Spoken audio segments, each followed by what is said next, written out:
आयच्या एमओयू तांच्यांनी सांगल्या त्या प्रमाणे 4 गजाली आसात. सगळ्यात महत्वाची which is the new and renewable energy. आम्ही नवीन power purchase agreement is signing for the renewable every time. हांवें परत एकदा सांगलां आमचो टार्गेट 2050 ना, आमी टार्गेट 2040 दवरलेलो आसा.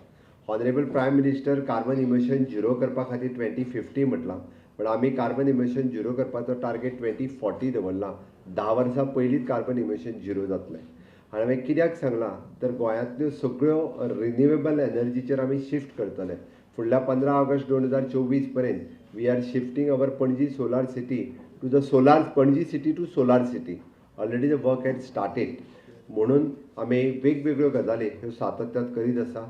तांच्या बरोबरचो पयलो एग्रीमेंट हो आमचो रिन्युएबल एनर्जी खातीर आसा. They are ready to set up here the solar energy plants in the state of Goa, either on the different alternatives. आम्ही म्हणतात not on the idle land only, but wherever the land and other space is available, they are ready to sign the and they are ready to put these for the solar energy. Second MOU जो आसा म्हणजे हातूंतलोच it is a EV charging stations. तांची at present existing Indian oil कॉर्पोरेशनचे जितके petrol pumps diesel pumps हांगासर जितके आसा त्या सगळ्या हेजेर ईव्ही चार्जिंग स्टेशन ते स्वता लायतले, सो दॅट गोंयकारांनी ईव्ही व्हिकल्स घेवपा खातीर सुरवात करच्यो. आमकां प्रत्येक जाग्याचेर ईव्ही चार्जिंग स्टेशन्स अवेलेबल जातली.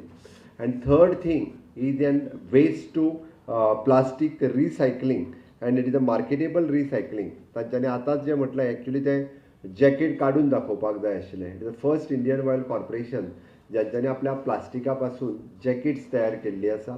आणि ते जॅकेट्स आज तांच्यांनी आमच्या सुदीन ढवळीकर हांकां हँड ओवर केले. म्हाका हाज्या पयलींच अर्नब आयले तेन्नाय तांणी जॅकेट दिलां. तें पळोवपाक कोणूच म्हणचो ना तें प्लास्टिकांतलें जॅकेट. फक्त म्हाका मातशें लूज जाता म्हणून घालूंक ना, जाल्यार आयज हांव घालून येवपाचो आशिल्लो. लिटल बीट लूज नाजाल्यार आजूच घालून येवपाचो आशिल्लो हांव जॅकेट तें. ओके, हांवें फुडले फावटी तांकां सांगलां फीट नंबर तो धाडून दी म्हणून.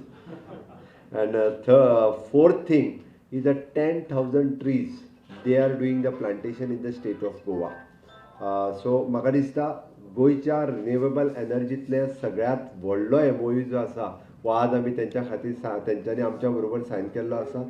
खरोखरूच मनाक खूब खोस भोगता की आमी रिन्युएबल एनर्जी क्षेत्रांत अश्यो वेगवेगळ्या पद्दतीच्यो मेजर स्टेप्स आणि त्योय बी म्हणजे पब्लीक प्रायवेट पार्टनरशिपांतल्यान आमी हे विशय जे आसा हे फुडें व्हरता. बींग अ मुख्यमंत्री म्हणून म्हाका खूब खोस भोगता. Once again, I am congratulating for the Indian Oil Corporation for doing this, signing this agreement with our GADA, with our new and renewable energy department. Definitely in future will follow this agreement, and in future also whatever the things in renewable energy we can do very well. हांव तुमकां सांगपाक सोदतां की लोकांच्या सहकार्यानूच आमी renewable एनर्जीचेर वचूं शकता.